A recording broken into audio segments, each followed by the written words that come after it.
UP assembly వేదికగా CM Yogi Adityanath విపక్షాలపై నిప్పులు జరిగారు. బంగ్లాదేశ్లో హిందువులపై జరుగుతున్న దాడుల్ని ప్రస్తావించిన ఆయన ఓటు బ్యాంకు పాలిటిక్స్ ను ఎండగట్టారు. సెక్యులరిజం పేరుతో ద్వంద్వ ప్రమాణాలున్నాయి అంటూ మండిపడ్డారు. హిందూ ధర్మానికి వ్యతిరేకంగా ఎలాంటి ఆక్రమణ అన్యాయం జరిగినా బుల్డోజర్లు గేర్లు మారుస్తాయని కుండబద్దలు కొట్టారు. అసలు మరి యూపీ అసెంబ్లీలో ఏం జరిగింది? ఆ హైలైట్స్ మనం ఒక్కసారి మాట్లాడుకుందాం.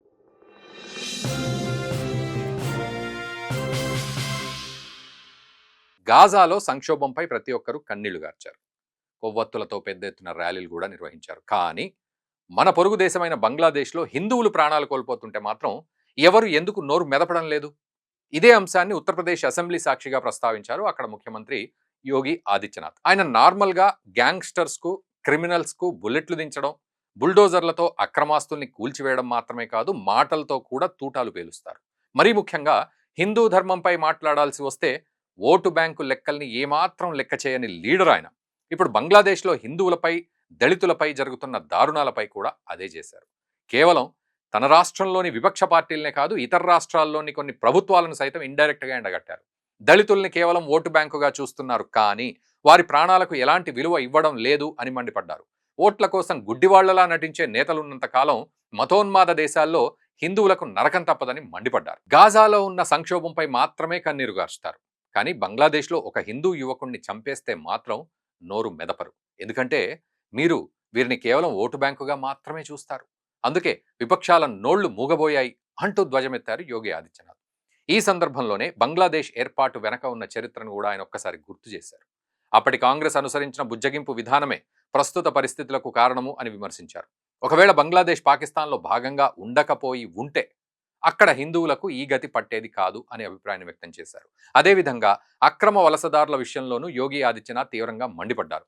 బంగ్లాదేశీయులకు, రోహింగ్యాలకు అక్రమంగా ఆధార్ కార్డులు సృష్టించి పాపం చేశారని ఆగ్రహం వ్యక్తం చేశారు. అయితే ఈ అక్రమ వలసదారులను ఏరివేసేటప్పుడు అడ్డు రావద్దు అని ఆయన వారిపై కఠిన చర్యలు తీసుకుంటాము అని కూడా స్పష్టం చేశారు. అదేవిధంగా చారిత్రక కట్టడాలు లేదా పురాతన ప్రాంతాల్ని ఎవరు ఆక్రమించినా అసలు ఉపేక్షించే ప్రసక్తే లేదని హెచ్చరించారు. అయితే యోగి అడిగిన చాలా ప్రశ్నలకు ప్రతిపక్షాల దగ్గర సరైన సమాధానాలు కాదు, మాటలు కూడా లేవు. అలా అని ఆయన చేసినవి కేవలం రాజకీయ విమర్శలు మాత్రమే కాదు, దీపు చంద్రదాస్ను మతాన్ని అవమానించాడని ఆరోపిస్తూ కొంతమంది మూకుమ్మడిగా దాడి చేసి దారుణంగా హత్య చేశారు.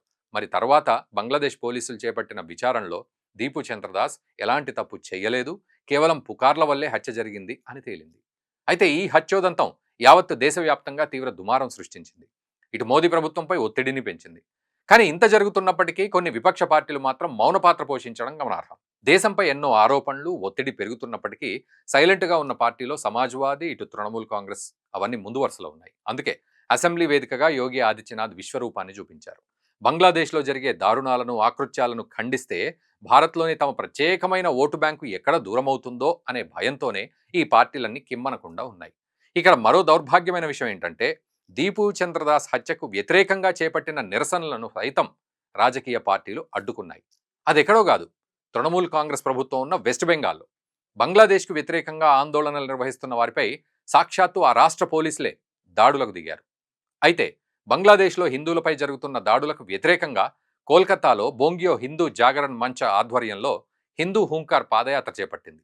సీల్డా నుంచి బయలుదేరిన ఈ ర్యాలీ బైక్ బగన్లోని బంగ్లాదేశ్ డిప్యూటీ హైకమిషన్ కార్యాలయం వరకు కొనసాగాలి. కానీ డిప్యూటీ హైకమిషన్ కార్యాలయం వైపు దూసుకెళ్తున్న నిరసనకారులు పోలీస్ బ్యారికేడ్లను దాటడానికి ప్రయత్నించారు. దీంతో లాఠీచార్జ్ చేశారు పోలీసులు. ఆందోళనకారులను చెదరగొట్టారు.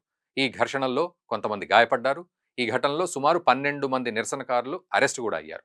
ఈ నేపథ్యంలోనే ఆ ప్రాంతం అంతా పూర్తిగా రణరంగంగా మారింది. అయితే ఈ ఘటనపై పశ్చిమ బెంగాల్ బీజేపీ తీవ్రంగా మండిపడింది.